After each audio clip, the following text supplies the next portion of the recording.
Hi, I'm Nessa, and this is ESL Top 10. Super happy you're here.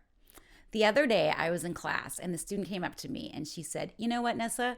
I'm super sad because next month I'm coming back to Brazil." And I said, "Are you sure you're not going back to Brazil? So, what exactly is the difference between come and go?" Well, come means to move to the place where you are in the moment. So that's why she could have said, "I came to Canada 6 months ago, but I'm super sad that I'm going back to Brazil next month." So that's a little tip for you. Now, what are the three forms of the word go? Well, we have go, which is the base form. We have went, which is the past form. And then gone is the past participle. So just remember that the verb go is irregular. But that's kind of beside the point, because today what I want to do is I want to show you 10 super common, awesome phrases that use the word go. On your mark, get set, go.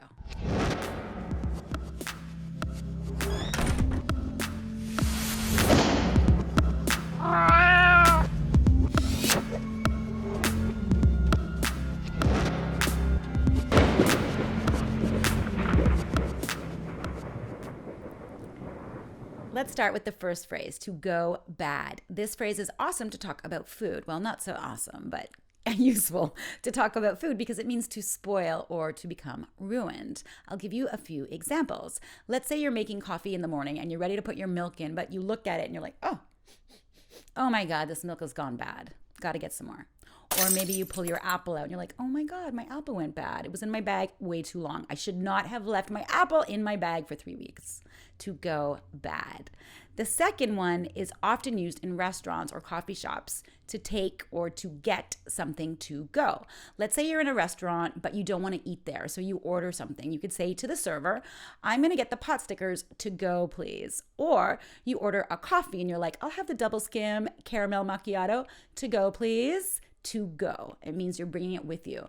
Also, you can do this when you've eaten at the restaurant, but you haven't finished everything and you don't want it to just go in the garbage. You know that you can eat it later. So again, you could ask the server, "Excuse me, can I get this to go, please?" Number 3, to give something a go. To give something a go means to try, to attempt, to experiment with something. I'll give you an example. "I am trying to open this jar of pickles, but the lid is way too tight. Can you give it a go? Can you try to open it, please?" Or if your friend has never been snowboarding, but you know it is the best sport ever, you could tell them you gotta give it a go. You've got to try snowboarding. It feels so awesome in the hills. Number 4.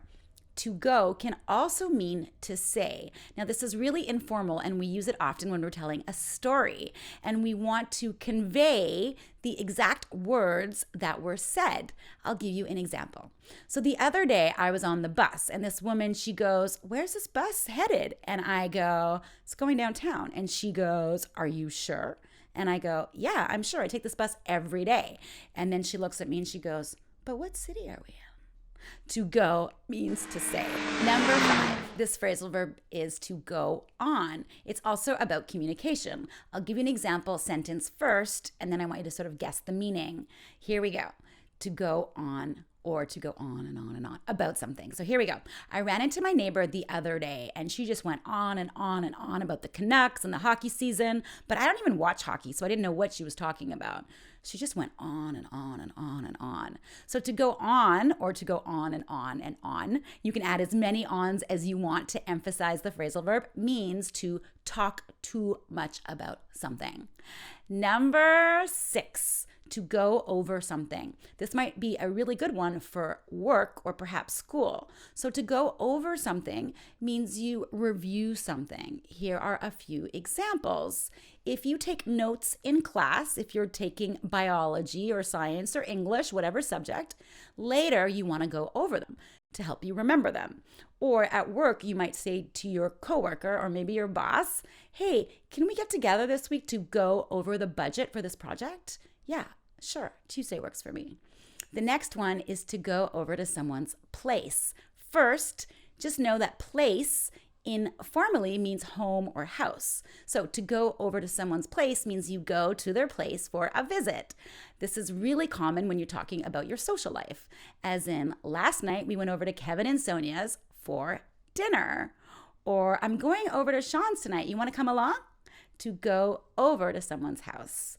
The next one is to go crazy. To go crazy. So it has two different meanings, which is why context, the person's face, the person's voice, and of course, the context of the sentence is so important. So the first use of go crazy can be to become super excited, as in the star walked onto the stage, the band was ready to play, and the crowd went crazy.